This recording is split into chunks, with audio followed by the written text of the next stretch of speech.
guys, linisin muna natin ano, kasi minsan nakaka-apekto din yan.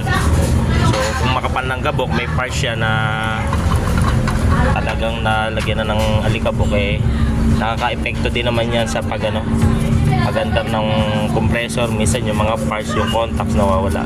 So kaya kailangan talaga linisin natin. So ngayon take ko yung opportunity na malinis siya bago natin i-test yung mga parts. So nilinisan ko muna, binawasan natin. Sabi nila baka daw walang freon. So yun yung aral na gusto kong wag natin pangunahan yung technician bagamat magdadaw tayo, ipagkatiwala natin sa kanila. Kung palagay natin mali yung findings, doon na lang tayo sa kanila, kumontra or mag-oppose sa sinasabi. Pero pagka ganito po, pabayaan lang po natin sila mag-check, kasi kung muna check natin isa-isa tong parts so namamatay, nabubuhay daw, so check ko muna ito isa-isa. Okay,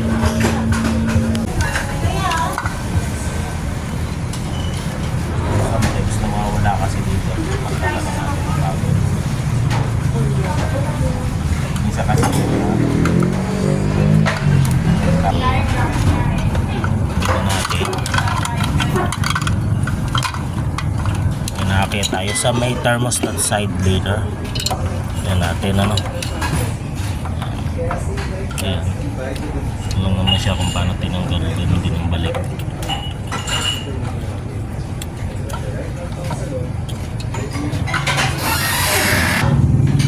Tayo, make sure po na hindi maluwag pag maluwag makaka-apekto din siya.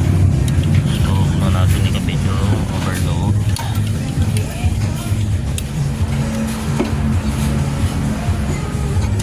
Then yung kanyang thermostat, relay. So ngayon tayo isasaksak ko muna. Natin po may mga kuryente ka.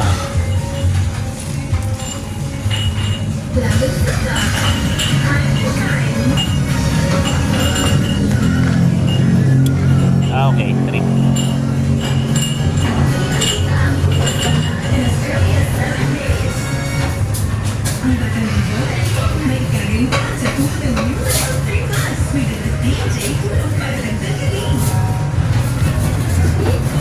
Blower. Yun.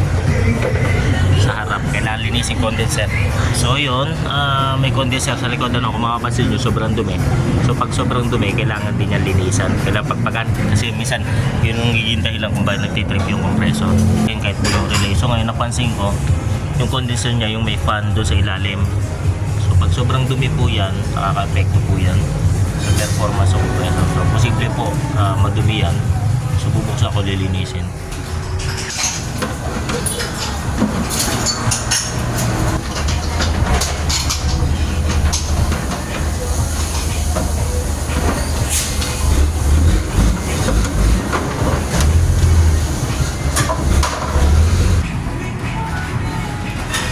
Okay, gumagana. Sige be, pahugot. Pakihugot na. Okay, gumagana naman yung pan. Subukan natin linisin. Handa rin yung ating compressor.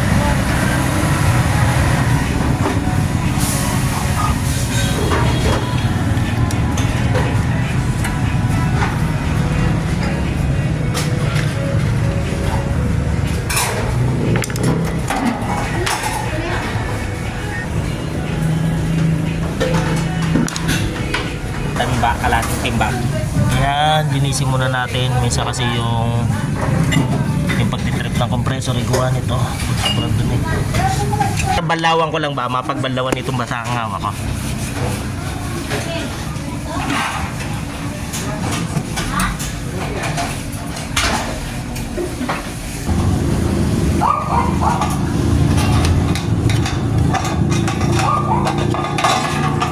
Ayan po, nagtitrip yung compressor. So yung mga ganito na chiller, ayan, hindi agad po sasabihin natin na compressor na sira o baka walang freon Pag sobrang dumi yan, mag-focus din yan ng treating. So ilinis na natin, try natin under yan. Ayan guys, sinaksa ko na, malinis na, umaandar na yung ating Hindi na nagtitrip.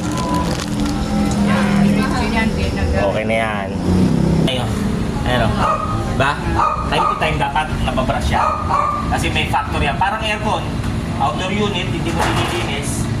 Bigla nagtitrip yung ano. Pag nasira halimbawa yung fan motor sa labas, ate, base sa pagkakita ko kanina eh, parang kala mo may papel na nakaganon sa harap eh. Oh, kaya ano siya. Paandar na yan ay. Lalamig na yan. So, Hindi naman nakawala ng premium yan. hindi yan basta. So, okay na, ano yung ko lang. Lamig na, no? Oo, pinaano ko lang. Lalamig na, huwag nainit ang gilid. Ito, pwede naman punasan mo. Ayan. So, ibalik ko na.